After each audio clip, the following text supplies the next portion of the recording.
Assalamualaikum warahmatullahi wabarakatuh. Nama saya Indri Dwi Juwanti dari S1 Teknik Informatika UIN Sunan Kalijaga, Yogyakarta. Di sini saya akan menyampaikan materi mengenai bisnis proses model. Secara umum, materi ini memperkenalkan tentang dasar pemodelan proses bisnis dengan menyelidiki konsep abstraksi dan subdomen utama dalam pemodelan proses bisnis, yaitu fungsi pemodelan, proses, data, organisasi, dan operasi. Kemudian kita masuk ke dalam bab inti. Yang pertama adalah model konseptual dan terminologi. Berikut ini merupakan gambaran mengenai bisnis proses dengan model konseptual. Pada gambar tersebut dapat dilihat bahwa proses bisnis sendiri terdiri dari beberapa aktivitas, yaitu yang pertama aktivitas sistem, aktivitas interaksi user, dan aktivitas manual. Aktivitas interaksi user adalah aktivitas yang dilakukan oleh pekerja intelektual. Yang dimaksud di sini adalah pekerja yang sengaja dipekerjakan untuk subjek tertentu. Di sini tidak ada aktivitas fisik yang terlibat. Contohnya adalah proses memasukkan data pada klaim asuransi di perusahaan call center. Yang kedua adalah aktivitas manual. Aktivitas manual di sini adalah aktivitas yang dikerjakan secara manual, tetapi tetap ada interaksi user. Contohnya adalah proses pengiriman paket di suatu perusahaan. Pada dasarnya, pengiriman paket dilakukan secara manual, tetapi kemudian paket diterima oleh pembeli dan kemudian ditandatangani. Di sini tetap ada interaksi user antara pengirim dan juga penerima. Yang ketiga adalah aktivitas sistem. Aktivitas sistem di sini adalah suatu aktivitas di mana tidak melibatkan manusia. Contohnya, semua proses dieksekusi oleh sistem itu sendiri. Contoh dari aktivitas sistem sendiri adalah memeriksa saldo akun suatu bank. Yang kedua, kemudian konsep abstraksi. Konsep abstraksi di sini dipergunakan untuk menggambarkan kompleksitas dari proses bisnis. Beberapa konsep abstraksi yang diperkenalkan yakni abstraksi horizontal dan abstraksi vertikal. Yang pertama adalah abstraksi horizontal. Abstraksi horizontal di sini adalah pemisahan tingkat pemodelan yang telah diidentifikasi oleh objek manajemen group. Seperti yang terlihat pada gambar, abstraksi horizontal dimulai dari paling bawah ke atas, yakni dimulai dari level instance, level model, kemudian ke dalam level meta model. Yang kedua adalah abstraksi vertikal. Abstraksi vertikal ini adalah pemisahan subdomen. Dalam abstraksi vertikal, yang menjadi pusat di sini adalah proses modeling, yang mana di dalam proses modeling ini memiliki subdomen yang seperti terlihat pada gambar. Gambar tersebut terdapat subdomen yakni fungsi modeling, information modeling, organisasi modeling, dan juga IT landscape. Subbab ketiga yaitu dari fungsi bisnis ke proses bisnis. Jadi setiap aktivitas perusahaan itu memiliki fungsi bisnis. Fungsi bisnis ini yang salah satunya bernama value chain. Value chain ini tuh ada di tingkat tertinggi dalam suatu organisasi perusahaan, yang apabila dia dipecah ke dalam level yang paling kecil, dia akan sampai ke dalam fungsi-fungsi bisnis yang sudah detail dalam sebuah proses bisnis. Metode yang dipakai dalam kasus ini adalah menggunakan dekomposisi fungsional. Dekomposisi fungsional di sini adalah untuk sebagai langkah awal dalam menggambarkan usaha dasar pada bisnis proses. Ada beberapa syarat yang dipergunakan untuk menggambarkan dekomposisi fungsional, di mana fungsi bisnis digambarkan dengan persegi panjang, kemudian fungsi yang lebih detail atau fungsi di bawahnya akan digambarkan menggunakan bujur sangkar dengan ujung yang agak tumpul. Seperti yang terlihat pada gambar, di mana value chain digambarkan dengan kelas diagram yang terletak di sebelah kiri gambar.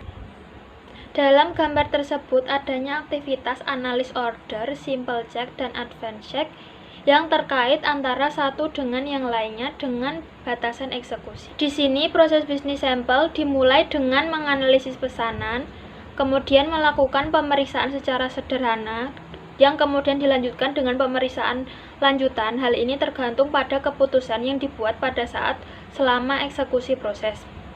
Proses ini memiliki awal dan akhir yang khusus, di mana pada saat proses mulai terjadi, pada saat terjadi, dan pada saat setelah selesai terjadi. Yang keempat adalah model aktivitas dan contoh aktivitas. Activity model di sini dianalogikan sebagai sebuah model proses yang menggambarkan suatu proses kecil dengan struktur yang sama. Sedangkan activity instant menggambarkan pekerjaan aktual yang dilakukan selama proses bisnis. Hubungan antara fungsi bisnis, activity model, dan activity instant dapat dilihat pada gambar berikut. Setiap activity instant selama masa aktifnya dapat memiliki status yang berbeda. Yang ini kemudian dapat digambarkan dengan sebuah state transition diagram yang dapat dicontohkan pada gambar berikut. Namun pada kenyataannya, activity instant itu memiliki masalah yang kemudian semakin kompleks. Untuk itu, adanya penyempurnaan dari state transition diagram sebelumnya, di mana dalam diagram ini menampilkan secara mendetail tentang activity instant yang belum ada sebelumnya. Semua transisi yang dimungkinkan dalam diagram sederhana juga dimungkinkan dalam diagram kompleks. Namun substate dari status terminate tidak diwakili dalam diagram sederhana. Diagram sederhana tidak memberikan status yang berbeda untuk penghentian yang berhasil dan yang tidak berhasil. Untuk menentukan jejak status dan transisi status yang dilalui oleh activity instant, digunakanlah event. Setiap transisi status dari activity instant yang diwakili oleh sebuah event, urutan event ditunjukkan dapat diwakili secara grafis oleh event diagram. Dalam event diagram, waktu berjalan dari kiri ke kanan, dan event ditampilkan sebagai poin. Hubungan sebab akibat event diwakili oleh tanda panah karena sifat dari event diagram tersebut membentuk grafik asilik terarah, di mana node adalah event dan tepinya mencerminkan urutan kausal atau sebab akibat antara event. Event diagram untuk activity instant tertentu ditunjukkan pada gambar berikut. Pada event diagram di atas, di bagian A adalah menampilkan activity instant yang dieksekusi dengan benar, sedangkan B menampilkan event dari activity instant yang telah dilewati. Subbab kelima adalah proses modal dan proses intens. Yang pertama, proses modal. Fokus dari bagian ini adalah bagaimana menyediakan sebuah metamodel proses yang digambarkan dengan baik, sehingga dapat digunakan untuk menjelaskan komponen inti dari beberapa metamodel proses. Beberapa model yang diidentifikasikan sebagai konsep dalam metamodel adalah sebagai berikut. Yang pertama adalah proses model. Sebuah proses model menggambarkan sebuah blueprint dari sebuah kumpulan instan dengan struktur yang sama. Yang kedua adalah edge. Edge adalah pinggiran langsung yang digunakan untuk mengekspresikan hubungan antara node dalam sebuah model proses. Yang ketiga adalah node. Node digambarkan berupa titik di mana dalam sebuah proses model dapat digunakan untuk menjelaskan model aktivitas, sebuah model event atau sebuah model gateway.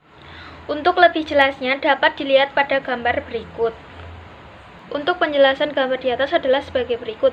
Node pada event digambarkan dengan lingkaran, sedangkan final atau akhir dari event digambarkan dengan lingkaran dengan garis tebal. Model aktivitas digambarkan dengan persegi panjang dengan ujung yang agak melingkar. Kemudian model gateway di sini digambarkan dengan bentuk wajik atau bentuk belah ketupat. Proses instance. Proses instance sendiri terdiri dari beberapa instan dari aktivitas seperti instance activity, event, dan juga gateway. Antara aktivitas instance yang satu dengan instance yang lain terhubung dengan menggunakan relationship dalam model proses. Ada tambahan beberapa kelas di dalam instance proses, seperti generalisasi dari instant aktivitas, event, dan juga gateway. Mengenai proses instant dapat dilihat pada gambar berikut. Keenam adalah interaksi proses. Semua aktivitas yang dilakukan perusahaan merupakan bagian dari beberapa proses bisnis, di mana interaksi proses bisnis antara perusahaan terjadi komunikasi dua arah. Berikut ini merupakan contoh proses dari interaksi bisnis. Berdasarkan gambar tersebut, terjadi interaksi proses bisnis antara pembeli dan juga pengecer atau reseller. Rantai nilai pembelian berisi fungsi nilai produk pesanan dan rantai nilai pengecer berisi fungsi bisnis manajemen pesanan. Kemudian interaksi proses dapat divisualisasikan secara memadai oleh diagram peristiwa atau event diagram, seperti yang terlihat pada gambar berikut. Dari gambar tersebut dapat dilihat bahwa garis horizontal merupakan representasi peserta dengan sifat terdistribusi dari proses yang berinteraksi. Di sini garis horizontal tersebut adalah buyer dan reseller. Busur yang menghubungkan dua peristiwa merupakan interaksi pesan satu arah yang diwakili oleh peristiwa pengiriman dan peristiwa penerimaan yang sesuai. Subbab ketujuh yakni data proses pemodelan. Dalam memodelkan data, ada beberapa hal yang perlu diperhatikan, yakni seperti pemodelan data dan pola aliran data. Yang pertama adalah modeling data. Pemodelan data adalah inti dari database.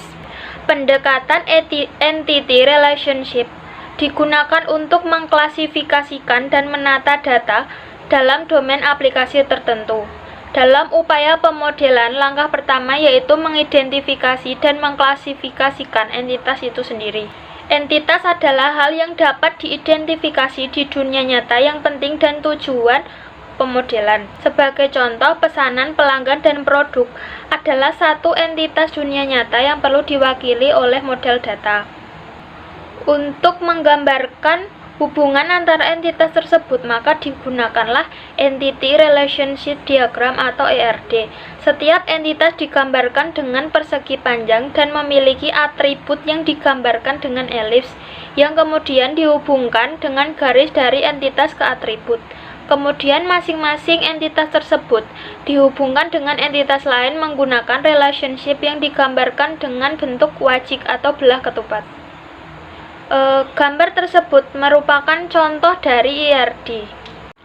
Kedua adalah Workflow Data Pattern. Workflow Data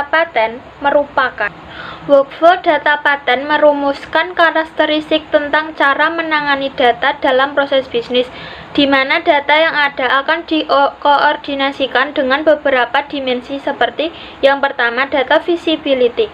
Data visibility adalah bagaimana cara agar data tersebut dapat dilihat oleh pihak yang tepat. Ada beberapa hal yang perlu diperhatikan dalam data visibility. Yang pertama adalah test data. Data objek yang digunakan dalam aktivitas khusus tidak bisa dilihat dalam aktivitas lain. Yang kedua adalah block data.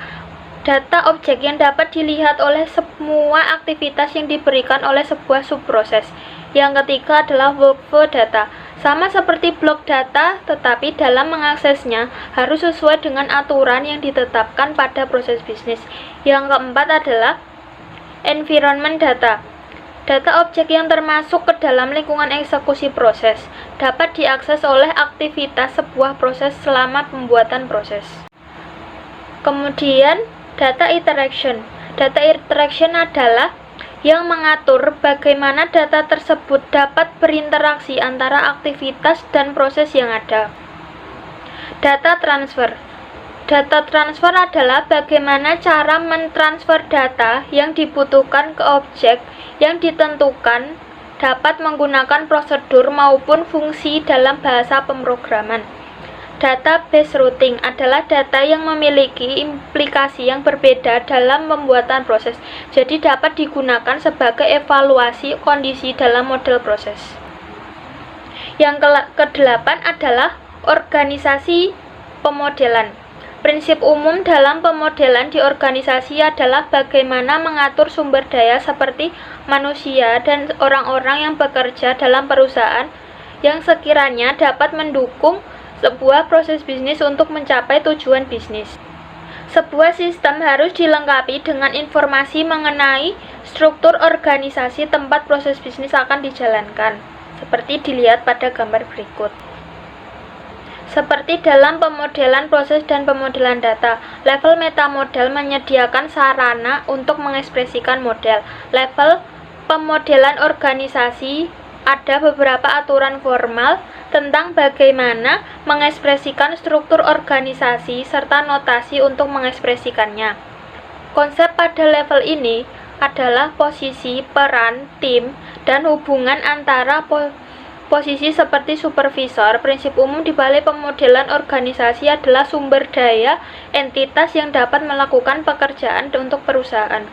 Tugas yang diberikan kepada para partisipan dalam organisasi dapat diklasifikasikan dengan menggunakan resource pattern atau pola sumber daya yang ada seperti pembahasan pada bagian berikut. Berikut ini merupakan resource pattern yang digunakan. Yang pertama adalah direct allocation. Seseorang dalam organisasi tidak hanya berperan sebagai orang yang duduk dalam sebuah posisi, tetapi orang tersebut dialokasikan untuk mengerjakan sebuah tugas yang menjadi tanggung jawabnya yang tergambar dalam model aktivitas. Kemudian yang kedua adalah role-based allocation. Adalah satu cara yang biasa digunakan untuk mengalokasikan pekerjaan kepada anggota dari organisasi. Yang ketiga adalah deferred allocation. Dalam deferred allocation, keputusan tentang siapa yang berkewajiban melaksanakan sebuah instan aktivitas selalu dibuat saat suatu proses bisnis dikerjakan. Yang keempat, authorization. Authorization mengalokasikan orang untuk mengerjakan instan aktivitas berdasarkan posisi mereka. Yang kelima adalah separation of duties. Separation of duties mengalokasikan rancangan yang bergantung dari alokasi yang berbeda untuk sebuah proses bisnis. Yang keenam, case handling. Dalam case handling dialokasikan rancangan di mana beberapa aktivitas di dalam sebuah proses bisnis memerlukan sebuah pemahaman untuk semua kasus. Yang ketujuh adalah history based allocation, adalah bahwa seseorang dapat dialokasikan untuk melakukan sebuah instan aktivitas yang didasarkan hasil dari pekerjaan yang dilakukan sebelumnya oleh orang sebelumnya. Jadi orang yang mengerjakan instan aktivitas yang sudah pernah dikerjakan sebelumnya akan diberikan pengalaman tentang apa saja yang terdahulu sudah dilakukan. Dan yang terakhir adalah organization allocation. Dalam penggunaan organization allocation ini yang diperhatikan adalah posisi seseorang, bukan peran seseorang dalam sebuah organisasi tersebut. Subbab yang ke-9 adalah operasi pemodelan. Perspektif operasional mencakup lingkungan pemanggilan, program aplikasi, definisi parameter input dan output dari program aplikasi, dan pemetaannya ke parameter input dan output kegiatan proses bisnis. Oleh karena itu, persyaratan fungsional perlu dirinci agar tidak dapat mengevaluasi apakah sistem perangkat lunak tersebut menyediakan fungsionalitas yang diperlukan dalam konteks proses bisnis. Seperti yang terlihat pada gambar berikut. Gambar berikut merupakan level operasi perspektif dari instance ke dalam metamodel. Bahasa definisi antarmuka digunakan untuk menentukan penggunaan prosedur dan fungsi diimplementasikan oleh sistem perangkat lunak. Kemudian, mereka juga penting untuk menghubungkan sistem perangkat lunak yang telah dikembangkan secara independen dari masing-masing lain. Oleh karena itu, mereka penting untuk sebuah sistem middleware. Yang dimaksud berbasis middleware di sini adalah pada arsitektur yang berorientasi layanan memainkan peran semakin penting sebagai platform realisasi untuk memberlakukan proses bisnis. Pengingat bagian ini pembahasan arsitektur berorientasi layanan yang relevan untuk memanajemen proses bisnis. Subbab ke-10 adalah fleksibilitas proses bisnis. Fleksibilitas dilakukan sebagai penggerak utama yang berada di balik memanajemen proses bisnis. Kedua hal pada level organisasi seperti bisnis strategi dan pada level operasional akan diinvestigasikan di mana alur kerja, interaksi manusia dan sistem adalah konsep yang penting untuk merealisasikan proses bisnis. Suatu produk yang dihasilkan oleh perusahaan ke pasar akan dipengaruhi oleh suatu proses bisnis. Proses bisnis yang fleksibel adalah sebuah aset perusahaan yang penting. dan menjadi batasan utama sesuai dengan perubahan pasar. Fleksibilitas di sini dihasilkan oleh representasi eksplisit dari proses bisnis karena adaptasi eksplisit secara grafis proses bisnis yang sudah dispesifikasikan akan lebih mudah untuk diadaptasi daripada prosedur organisasional yang tertulis atau aturan bisnis yang tertanam dalam kode software. Secara tipikal dalam lingkungan alur kerja seperti alur kerja sistem dan alur kerja interaksi manusia, sistem informasi dibutuhkan untuk membuat suatu alur kerja. Dalam rangka meningkatkan fleksibilitas, ada beberapa hal-hal yang dapat dilakukan. Hal pertama yang dapat dilakukan dalam rangka meningkatkan fleksibilitas pada proses bisnis adalah representasi proses bisnis. Sistem manajemen proses dibuat untuk mempersempit kesenjangan antara tujuan bisnis dan realisasi yang ada, menggunakan pendekatan dan teknologi informasi. Untuk menghasilkan fleksibilitas didasarkan pada representasi eksplisit dari proses bisnis pada level yang berbeda. Langkah kedua, pemodelan organisasi. Pemodelan organisasi ini dapat menciptakan fleksibilitas dalam manajemen proses dengan mengasosiasikan aturan dengan model aktivitas pada waktu membuat desain aturan mapping untuk personil memiliki keterampilan, berkompeten, dan mampu menyelesaikan aktivitas pada saat runtime. Fleksibilitas di sini akan ditingkatkan karena perubahan struktur personil organisasi tidak akan berefek pada proses bisnis. Yang ketiga adalah pemilihan mitra bisnis dalam koreografi proses. Pertimbangan koreografi bisnis dalam banyak mitra bisnis yang masing-masing memainkan peran khusus. Kemudian yang keempat adalah antarmuka perangkat lunak standar. Hal tersebut merupakan cara lain untuk meningkatkan fleksibilitas dalam manajemen proses bisnis. Dalam konteks manajemen proses bisnis, antarmuka perangkat lunak standar sangat penting pada aliran kerja sistem dan juga pada aliran kerja interaksi manusia, karena struktur proses secara keseluruhan dapat dipisahkan dari implementasi aktivitas tertentu yang direalisasikan oleh komponen pada perangkat lunak. Subbab yang terakhir atau subbab ke-11 menjelaskan tentang arsitektur lingkungan eksekusi proses. Bagian ini melihat representasi dari sistem manajemen proses bisnis yang mampu mengendalikan berlakunya proses bisnis berdasarkan model proses bisnis yang dapat dilihat pada gambar berikut. Gambar tersebut menggambarkan sebuah arsitektur model high level dari manajemen proses bisnis yang berisikan komponen-komponen dan hubungan. Komponen-komponen tersebut terdiri dari beberapa hal sebagai berikut. Satu adalah pemodelan proses bisnis. Subsistem pemodelan proses bisnis digunakan untuk membuat model proses bisnis yang berisi informasi tentang aktivitas, operasinya, dan struktur proses bisnis. Yang kedua adalah lingkungan proses bisnis.